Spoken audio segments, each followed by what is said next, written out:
Good afternoon, everybody, and thank you for joining me today.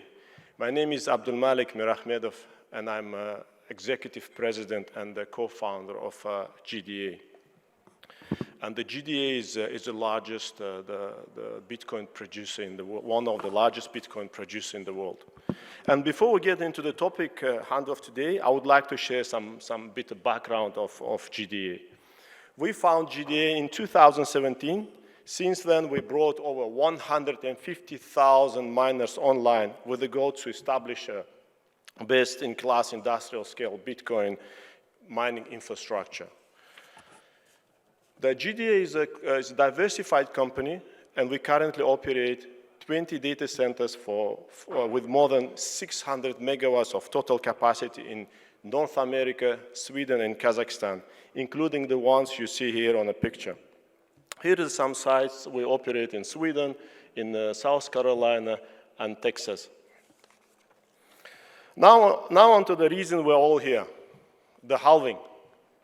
Something is scary, but it's really, it could be good for everybody, including the miners, as long as you're well prepared. Let's first take a few minutes to understand what does halving mean for Bitcoin and the miners in the past. As you all know, after the four years of waiting, fourth halving event just happened a few days ago. Since April 20, the block reward went down from 6.25 down to 3.125. So it means that daily production of Bitcoins reduced from 900 to 400 BTC. When looking at the big picture, this means that only a small amount of BTC left to mine. The number of new coins that are introduced into the system are much lower than used to be in the past. And this is opposite what is happening with fiat money, like dollars. Just think about the massive 42% surge of the money supply in March 2020 to close of 2021. Compared to the past, the data from the look at the Bitcoin reveals that more entities are holding Bitcoin rather than selling and trading it. The blue line clearly shows how the percentage of Bitcoin that has moved on-chain for the last 5 years keep increasing. This can be interpreted as a sign of maturity to the asset, which are held on the balance of public companies such as MicroStrategy and the Block. But let's try to understand the relationship between the halving and the price of Bitcoin. And of course, as well as how important the hash rate of miners. In green, we can see the total hash rate of Bitcoin miners. In gray, there is the price of Bitcoin. Especially in the early days, we can see there is a strong correlation between the two, which goes up after the halvings. but please don't take it as an investment advice. The big challenge for miners is obviously that the rewards go down by 50%. Can you think about any industry where revenue goes down 50% every 4 years? To make things more harder, we just saw the hash rate goes up, which means that there is more competition.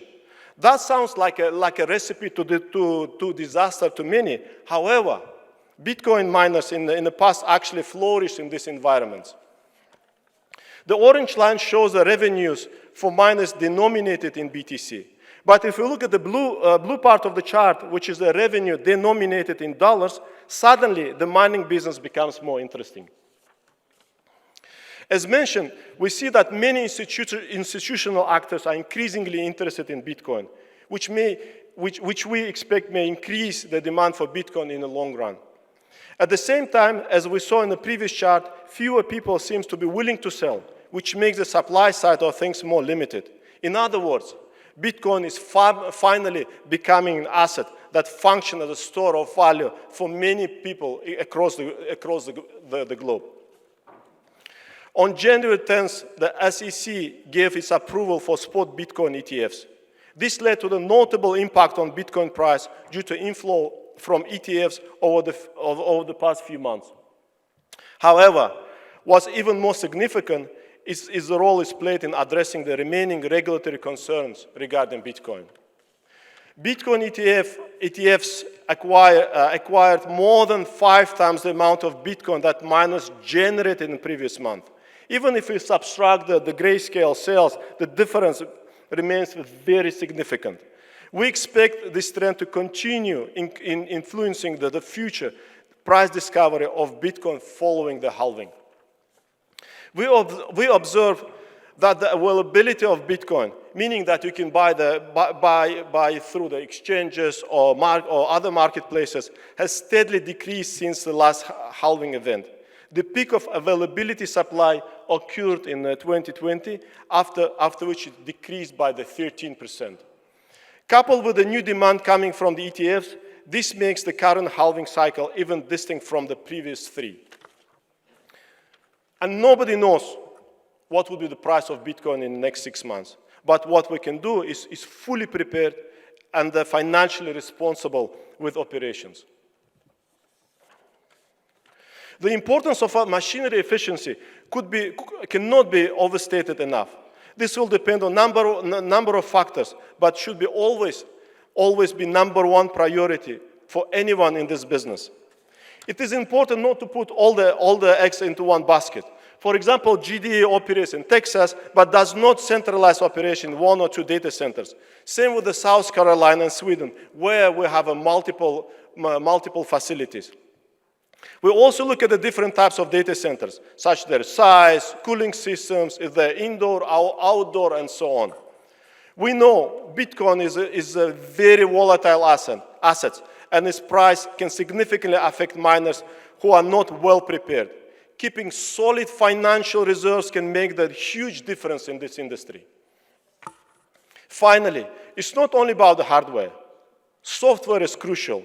For example, to achieve better levels of efficiency while communicating with mining pools or simply coordinating all your miners to maximize profits. And of course, we operate machines, but it's more people that really make the company special. So it's always important to trust, delegate, and have a good company culture to grow. To conclude, we are observing a very interesting trend in the supply dynamics of Bitcoin. The halving is a great reminder to the world that the rate of Bitcoin inflation is steadily decreasing, and historically prices have risen following these events. Halving is not only the challenge, but is also the great opportunity for us to continue innovating and the way to keep the industry competitive. The miners who survive are the ones who approach these events with a high level of operational efficiency and be well prepared to avoid bad surprises. Thank you very much for your time.